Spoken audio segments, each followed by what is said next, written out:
जय हिंद दोस्तों। आइए देखते हैं जो इडोटेरिया की करंट अफेयर का सेट प्रैक्टिस चल रहा था। उससे पहले हम लोगों ने सेट प्रैक्टिस 1 से लेकर 13 तक को देख लिया है। उसी की कड़ी में यह अगला सेट प्रैक्टिस है, सेट प्रैक्टिस नंबर 14। अगर आपने इससे पहले और वीडियो नहीं देखे हैं तो आप हमारे चैनल पर जाकर देख सकते हैं। इस सेट में सारे के सारे क्वेश्चन क्या है, डाटाबेस है। ठीक है, इसमें कुछ समझने के लिए नहीं है, सारा का सारा याद करने वाला है। क्योंकि देखिए इसमें आर्थिक सर्वेक्षण 2023-24 जो आर्थिक सर्वेक्षण पेश किया गया उससे सारे क्वेश्चन क्या है, उसी से रिलेटेड क्वेश्चन है, सारे डाटा क्वेश्चन बेस है।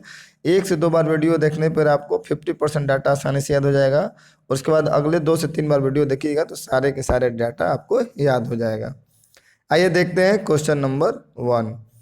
भारत का आर्थिक सर्वेक्षण रिपोर्ट 2023-24 वित्त मंत्री द्वारा संसद में कब पेश किया गया।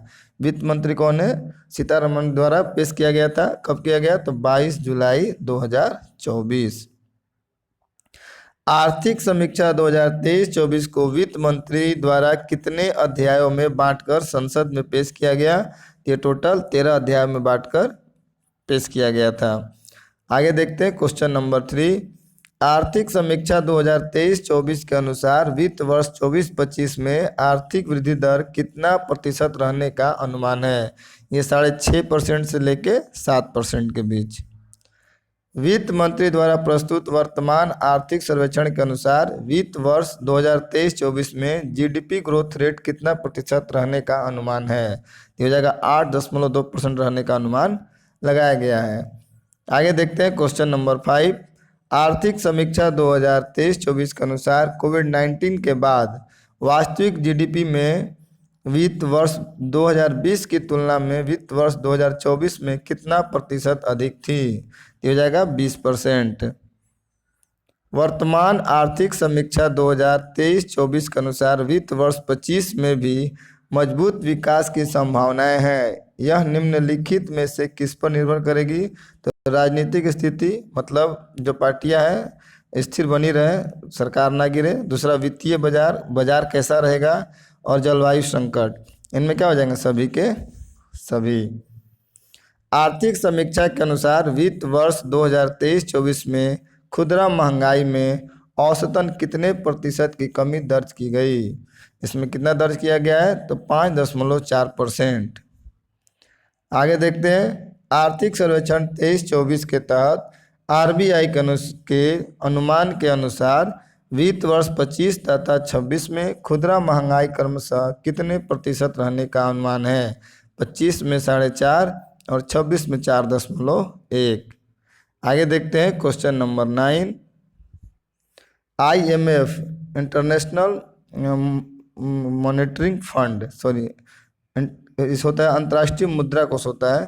IMF के अनुसार भारत का खुदरा मुद्रास्फीति दर वित्त वर्ष 23-24 में कितने प्रतिशत रहने का अनुमान है? तो हो जाएगा 4.6% रहने का अनुमान है। आगे देखते हैं क्वेश्चन नंबर 10।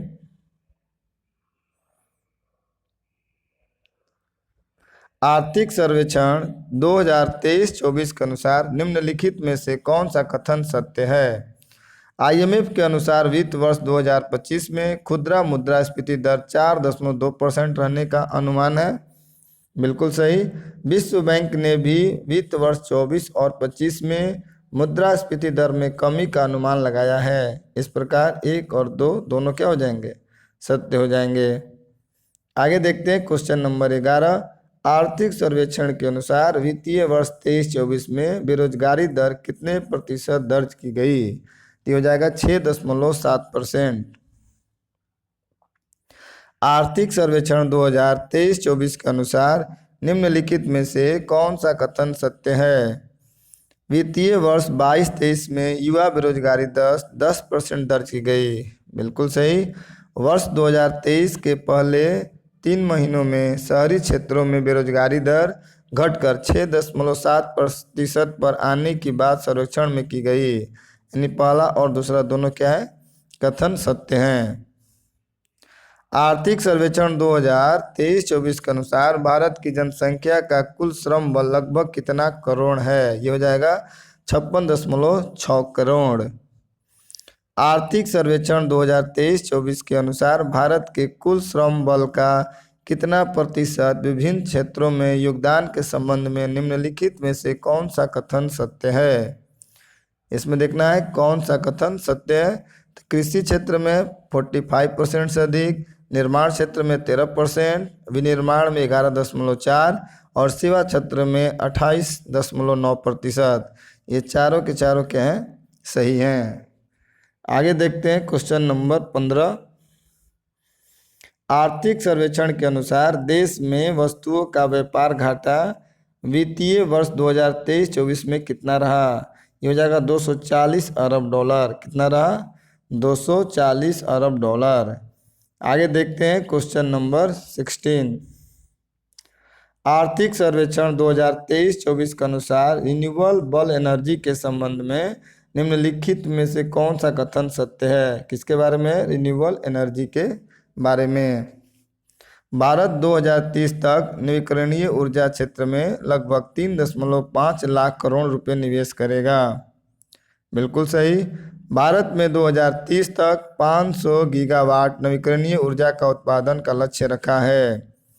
आगे देखते हैं, वर्ष 2030 तक स्वच्छ ऊर्जा पहल में 238 गीगावाट और सौर ऊर्जा और 101 गीगावाट नई पवन ऊर्जा स्थापित करके 500 गीगावाट गैर जीवाश्म बिजली उत्पन्न किया जाएगा।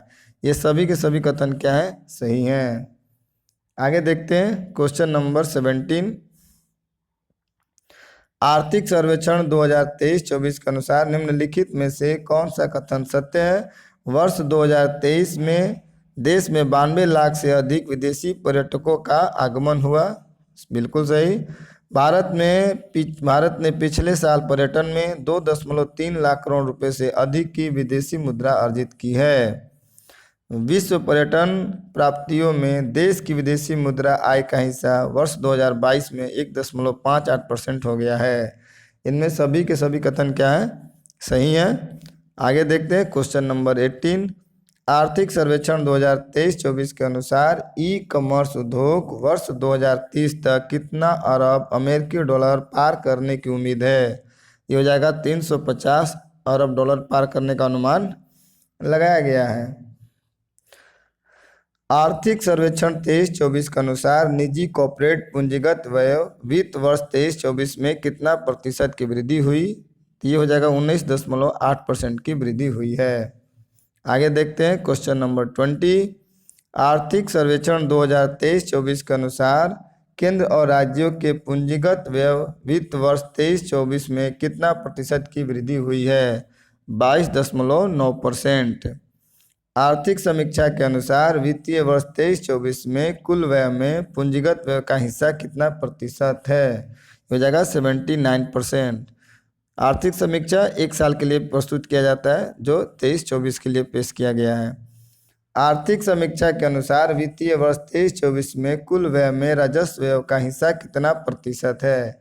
ये हो जाएगा 21 यानी 21%। आगे देखते हैं क्वेश्चन नंबर 23। आर्थिक सर्वेक्षण 2023-24 के अनुसार भारत कैसी अर्थव्यवस्था वाला देश है। तो भारत एक उच्च विकास और निम्न मुद्रास्फीति वाली अर्थव्यवस्था है। भारत एक उच्च विकास और निम्न मुद्रास्फीति वाली अर्थव्यवस्था है। आगे देखते हैं क्वेश्चन नंबर 24।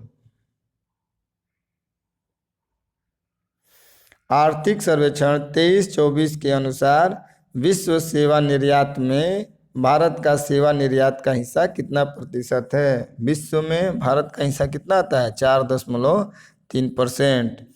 आर्थिक सर्वेक्षण 23-24 के अनुसार विश्व के दूरसंचार, कंप्यूटर और सूचना सेवा निर्यात में भारत का स्थान कितना है। तो भारत का स्थान हो जाता है दूसरा।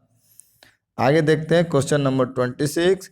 आर्थिक सर्वेक्षण 23-24 के अनुसार चाइना +1 स्ट्रेटजी से भारत को कैसे लाभ हो सकता है। तो चीन में प्रत्यक्ष विदेशी निवेश को बढ़ावा देकर चाइना फर्स्ट पॉलिसी के तहत भारत को भी फायदा हो सकता है, चीन से आयात बढ़ाकर नहीं। यह हो जाएगा केवल 1। आर्थिक सर्वेक्षण 23-24 के अनुसार ऊर्जा दक्षता में सुधार हेतु उठाए गए कदम हैं।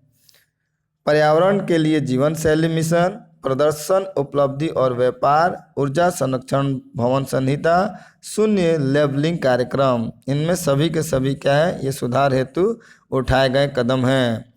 पीएम सूर्य घर योजना में से कितने गीगावाट सौर कैपेसिटी जुड़ने की उम्मीद है? तो इसमें हो जाएगा 30 गीगावाट।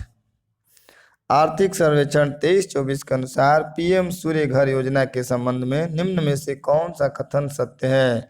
इसमें पूछा है कि इसमें कौन से कथन सत्य हैं। तो इसके तहत 1 करोड़ परिवार को हर महीने 300 यूनिट, कितना यूनिट? 300 यूनिट तक मुफ्त बिजली उपलब्ध कराना है। इस योजना में लगभग 17 लाख रोजगार सृजित होगा। इस योजना का क्रियान्वयन से 720 मिलियन टन और कार्बन डाइऑक्साइड समतुल्य उत्सर्जन में कमी होगी। यानी ये सारे के सारे कथन पीएम सूर्य घर योजना के संबंध में सही हैं। आगे देखते हैं क्वेश्चन नंबर 30। आर्थिक सर्वेक्षण 23-24 के अनुसार मत्स्य पालन क्षेत्र में 2014-15 और 22-23 के बीच स्थित मूल्य पर कितने प्रतिशत की चक्रवृद्धि वार्षिक दर से बढ़ा है? ये हो जाएगा 8.9%। आर्थिक सर्वेक्षण 23-24 के अनुसार देश में हर साल कितने लाख लोगों को रोजगार देने की जरूरत है? तो इसमें हो जाएगा कितने लोगों को? तो 78.5 यानी 78.5 लाख लोगों को हर साल रोजगार देने की आवश्यकता है। आर्थिक सर्वेक्षण 23-24 के अनुसार वित्त वर्ष 24 के अंत तक कृत्रिम बुद्धिमत्ता, इंटरनेट ऑफ थिंग्स, रोबोटिक्स और नैनो टेक्नोलॉजी में कितने डीपीआईटी मान्यता प्राप्त स्टार्टअप होंगे? 13,000। कितने होंगे? 13,000। आगे देखते हैं क्वेश्चन नंबर 33। आर्थिक सर्वेक्षण के अनुसार वित्त वर्ष 14 से 24 के बीच राष्ट्रीय राजमार्ग निर्माण का औसत गति कितना गुना बढ़ गया है? 3 गुना बढ़ गया है। कितना? 3 गुना। आर्थिक सर्वेक्षण के अनुसार वर्ष 2020 तथा 24 के बीच रेलवे पर पूंजीगत व्यय में कितना प्रतिशत की वृद्धि हुई है? ये हो जाएगा 77%, यानी 77% की वृद्धि हुई है। आगे देखते हैं वित्त वर्ष 24 में कितने हवाई अड्डे पर नए टर्मिनल भवन बनाए जाने की बात आर्थिक सर्वेक्षण 23-24 में की गई है? तो कुल कितने नए टर्मिनल बनाए जाएंगे? 21। आर्थिक सर्वेक्षण 23-24 के अनुसार भारत वर्ष 2024 तक गैर जीवाश्म ईंधन आधारित ऊर्जा स्रोतों से कितने प्रतिशत संचयी बिजली स्थापित क्षमता प्राप्त करने का लक्ष्य रखा है? तो 50% इसका टारगेट है। आगे देखते हैं क्वेश्चन नंबर 37। आर्थिक सर्वेक्षण 23-24 के अनुसार मार्च 2024 के अंत तक कितनी गीगावाट अक्षय ऊर्जा स्थापित की जाएगी? कितना किया जाएगा? तो 190.57 गीगावाट। आर्थिक सर्वेक्षण 23-24 के अनुसार उजाला योजना के कारण वार्षिक ऊर्जा बचत कितना किलोवाट है? कितना हो जाएगा? तो 48.42 बिलियन किलोवाट। आगे देखते हैं क्वेश्चन नंबर 39। आर्थिक सर्वेक्षण 23-24 के अनुसार प्रसाद योजना का नाम क्या है? प्रसाद योजना के तहत कितने नए तीर्थ और विरासत स्थलों की पहचान की गई है? तो टोटल हो जाएंगे 29। आर्थिक सर्वेक्षण 23-24 के अनुसार स्वदेश दर्शन 2.0 के तहत कितना करोड़ रुपए का परिव्यय किया जाएगा? तो ये 3800 करोड़ रुपए का परिव्यय किया जाएगा। आगे देखते हैं क्वेश्चन नंबर 41। आर्थिक सर्वेक्षण 23-24 के अनुसार त्वरित सिंचाई लाभ कार्यक्रम 16 से 24 के दौरान कितना हेक्टेयर अतिरिक्त सिंचाई क्षेत्र का सृजन किया गया? कितना किया गया? तो 25.80 लाख हेक्टेयर। आगे देखते हैं क्वेश्चन नंबर 42। आर्थिक सर्वेक्षण 23-24 के अनुसार निम्नलिखित में से कौन सा कथन सत्य है? भारत के पास 55 सक्रिय अंतरिक्ष परिसंपत्तियां हैं। बिल्कुल सही। 2.11 लाख ग्राम पंचायतों को OFC ऑप्टिकल फाइबर केबल से जोड़ा गया है। यानी दोनों के दोनों कथन क्या है? सत्य हैं। आगे देखते हैं क्वेश्चन नंबर 43। आर्थिक सर्वेक्षण 2023-24 के अनुसार व्यापक भारत एआई मिशन के लिए कितना करोड़ रुपए की स्वीकृति है? तो ये हो जाएगा 10,300 करोड़ रुपए। आर्थिक सर्वेक्षण 23-24 के अनुसार वित्त वर्ष 24 में राजकोषीय घाटा सकल घरेलू उत्पाद का कितना प्रतिशत है? तो ये हो जाएगा 5.6%। आगे देखते हैं क्वेश्चन नंबर 45। आर्थिक सर्वेक्षण 23-24 के अनुसार वित्त वर्ष 24 में राजस्व घाटा सकल घरेलू उत्पाद का कितना प्रतिशत है? ये हो जाएगा 2.6%। आगे देखते हैं क्वेश्चन नंबर 46। आर्थिक सर्वेक्षण 23-24 के अनुसार वित्त वर्ष 24 में प्राथमिक घाटा सकल घरेलू उत्पाद का कितना प्रतिशत है? ये हो जाएगा 5.6%। कितना हो जाएगा? आर्थिक सर्वेक्षण 23-24 के अनुसार वित्त वर्ष 24 प्राथमिक घाटा सकल घरेलू उत्पाद प्राथमिक घाटा पूछा है, तो ये हो जाएगा 2.0%। आगे देखते हैं क्वेश्चन नंबर 47। आर्थिक सर्वेक्षण 23-24 के अनुसार संग्रह के रूप में प्रत्यक्ष कर एवं अप्रत्यक्ष कर के रूप में कितना कर क्रमशः संग्रहित किया जाता है? कितना किया जाता है? ये हो जाता है 55% और 45%। आगे देखते हैं क्वेश्चन नंबर 48। आर्थिक सर्वेक्षण 23-24 के अनुसार चालू वित्त वर्ष 24 में खाद्य महंगाई दर बढ़ाकर कितना प्रतिशत हो गया? ये 7.5% बढ़कर हो गया है। आगे देखते हैं क्वेश्चन नंबर 49। आर्थिक सर्वेक्षण के अनुसार वर्ष 23-24 में वैश्विक वस्तु निर्यात में भारत की हिस्सेदारी कितना प्रतिशत थी? 1.8%। आगे देखते हैं क्वेश्चन नंबर 50। अमृतकाल की विकास रणनीति के लिए आर्थिक सर्वेक्षण 23-24 में निम्नलिखित क्षेत्रों में से किसका उल्लेख किया गया है? निजी निवेश को बढ़ावा देना, एमएसएमई का विस्तार, विकास इंजन के रूप में कृषि, हरित संक्रमण का वित्त पोषण, शिक्षा रोजगार अंतर को पाटना, राज्यों की क्षमता का निर्माण। ये सभी के सभी बात कही गई हैं। इस प्रकार हम लोगों ने क्वेश्चन 50 पूरे देखे, जो सारे के सारे आर्थिक सर्वेक्षण 2023-24 से पर आधारित है। अगर आर्थिक सर्वेक्षण से आधारित क्वेश्चन एग्जाम में पूछता है तो इससे बाहर क्वेश्चन आने की संभावना ना के बराबर है। अगर आपको किसी आंसर में डाउट लगता है किसी डाटा में, तो यहाँ पर आंसर दिया हुआ है, आप इससे मिला सकते हैं। इसके पीडीएफ के लिए आप हमारे try to learn channel Telegram पे भी जुड़ सकते हैं। अगर आपको यह हमारा प्रयास अच्छा लगता है तो आप हमारे वीडियो को लाइक करें और हमारे चैनल को सब्सक्राइब करें। देखने के लिए आपका बहुत बहुत धन्यवाद।